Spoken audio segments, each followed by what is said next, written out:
Friends, ഇന്നലേക്ക് ഇവിടെ നല്ല മഴയായിരുന്നു കേട്ടോ. അപ്പോൾ ഞാൻ രാവിലെ തന്നെ വന്ന് നമ്മുടെ മോൺസ്റ്റർ ടാങ്ക് ഒക്കെ നോക്കുമായിരുന്നു കേട്ടോ. അതേ ഗൗരാമി പറഞ്ഞ് പോകുന്നത് കണ്ടോ. അവർ നിറഞ്ഞൊഴുകിയൊന്നും പോയിട്ടൊന്നുമില്ല, ഭാഗ്യം. ഇത് നമ്മുടെ വാട്ടർ ലിറ്റ്യൂസ് ആട്ടോ. വാട്ടർ ലിറ്റ്യൂസ് നമ്മൾ കൊണ്ടിട്ടിട്ട് ആ ഒരു ഭയങ്കര ഭീകര വളർച്ചയാട്ടോ ഇപ്രാവശ്യം നമുക്ക്. അത് ഇവർ ഇട്ടേക്കെന്ന് വെച്ചാൽ അമോണിയൊക്കെ ഫോം ആവാതെയൊക്കെ നോക്കാനൊക്കെ ഭയങ്കര ഹെൽപ്ഫുള്ളാണ്. അതുപോലെ അവർക്ക് ഹൈഡായിട്ട് ഇരിക്കാനൊക്കെ.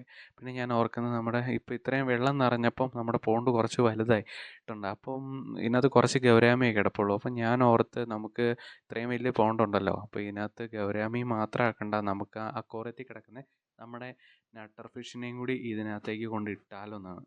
എന്താ നിങ്ങളുടെ അഭിപ്രായം? അവരെന്തായാലും അക്വേറിയം ഫിഷ് അല്ലല്ലോ. അപ്പം നമ്മളെന്തായാലും അക്വേറിയത്തിൽ വെച്ചിട്ട് കാര്യമൊന്നുമില്ല. ഇതുണ്ടോ, ഗൗരാമി ഇവരുടെ കൂടെ ആകുമ്പോൾ വലിയ കുഴപ്പമില്ലെന്ന് തോന്നുന്നു. അപ്പം നമുക്ക് നൈസായിട്ട് അവരെ ഇതിനകത്തേക്ക് റിലീസ് ചെയ്താലോ എന്നൊരു പ്ലാനുണ്ട്. പിന്നെ ഞാൻ ഇത് പാർട്ടീഷൻ ചെയ്താലോ എന്ന് ഓർത്തു. അപ്പോൾ ചെയ്ത് കഴിഞ്ഞാലും വെള്ളം നിറയുമ്പോൾ ഇവർ അങ്ങോട്ടും ഇങ്ങോട്ടൊക്കെ വരും, എങ്ങനെ പോയാലും വരും. അപ്പം നമുക്കൊന്ന് ഒരുമിച്ചിട്ട് നോക്കിയാലോ. എന്നിട്ട് ഒരു വൺ ഡേ, ഇപ്പോൾ നാളെയൊക്കെ ആകുമ്പോഴത്തേക്കും നമുക്ക് അറിയാൻ പറ്റും. ഇപ്പം നമ്മൾ കൊണ്ടുവന്നിട്ട് ഒരു മാസമൊക്കെ ആവാറായി തോന്നുന്നു. അപ്പം ഒരു ഫംഗസും കാര്യങ്ങളൊന്നും ഇല്ല, ഒരു കുഴപ്പമൊന്നുമില്ല. അതുകൊണ്ട് ഒരു ഒച്ചിരിക്കുന്നത് കണ്ടോ. അപ്പോൾ ഫംഗസും കാര്യങ്ങളൊന്നുമില്ല. അപ്പോൾ നമുക്ക് ഇതിനകത്തേക്ക് റിലീസ് ചെയ്ത് നോക്കാമായിരുന്നു. അപ്പോൾ അങ്ങനെയാണെങ്കിൽ നമുക്ക് ഇത് വലിപ്പമൊക്കെ കാര്യങ്ങളൊക്കെ അറിയാമായിരുന്നു. പിന്നെ നമുക്ക് ക്രാബ് ഫിഷിനെയൊക്കെ ഇതിനകത്ത് ആഡ് ചെയ്യാനൊക്കെ പ്ലാനുണ്ട്. അപ്പോൾ അതിൻ്റെയൊക്കെ ഒരു ഭാഗമായിട്ട് നമുക്ക് അവരെയും കൂടി എന്തായാലും ഞാൻ അക്വേറിയം പോയി എടുത്തുകൊണ്ട് വരാം. അപ്പോൾ ഇതാണ് നമ്മുടെ നട്ടർ. ഇവന്മാർ ഇപ്പോൾ അക്വേറിയം ഫിഷ് അല്ല, വെറുതെ അക്വേറിയത്തിൽ ഇടണ്ടല്ലോ. അപ്പം നമുക്ക് ഇതിൻ്റെ അകത്തേക്ക് ഇവന്മാരെ റിലീസ് ചെയ്ത് ഇടുവാണെങ്കിൽ ഗൗരവം ഇവരും കൂടി ഒരുമിച്ച് കിടന്നാൽ പ്രശ്നമുണ്ടോ എന്നൊന്നും എനിക്കറിയില്ല.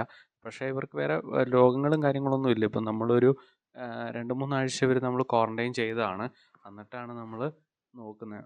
നല്ല ആക്റ്റീവാണ്, വേറെ പ്രശ്നങ്ങളൊന്നും ഇല്ല. അപ്പോൾ പിന്നെ ഞാൻ ഓർക്കുന്നുണ്ട്, ഇതിനകത്തേക്ക് തന്നെ നമുക്ക് റിലീസ് ചെയ്ത് വിടുവാണെങ്കിൽ ഇവർ കുറച്ച് അക്വേറിയത്തിൽ കിടക്കുന്നതിനേക്കാളും കൂടുതൽ ഒരു ഗ്രോത്ത് നമുക്ക് കിട്ടും.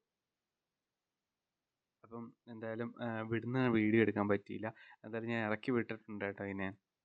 ഇറക്കി വിട്ടിട്ടുണ്ട്. അപ്പം നമുക്കൊരു 2 ദിവസത്തിനുള്ളിൽ എങ്ങനെ ആവും എന്നറിയാൻ പറ്റും. പിന്നെ വേറെ പ്രശ്നമൊന്നും വരത്തില്ലായിരിക്കും. ഇപ്പം ഈ വാട്ടർ ലിറ്റ്യൂസൊക്കെ കിടക്കുന്നതുകൊണ്ട് ഇതിൻ്റെ അടിയിലൊക്കെ കയറിയാണെങ്കിൽ ഇവർക്ക് ഹൈഡ് ചെയ്ത് ഇരിക്കാനൊക്കെ പറ്റും കേട്ടോ. പിന്നെ പ്രശ്നമുണ്ടായത് മഴയത്ത് നമ്മുടെ ഗപ്പികളോട്. അത് ഗപ്പി നമ്മളെപ്പോഴും മൂടി വെക്കും. അതുകൊണ്ട് ഇവന്മാർക്ക് വെള്ളമൊന്നും കയറി വലിയ പ്രശ്നമൊന്നും ഇല്ല കേട്ടോ. ഇത് ഞാൻ പറഞ്ഞിട്ടുണ്ട്, ഇവിടെ തന്നെ ബ്രീഡായിട്ടുള്ള നമ്മുടെ കുഞ്ഞുങ്ങളാണ്.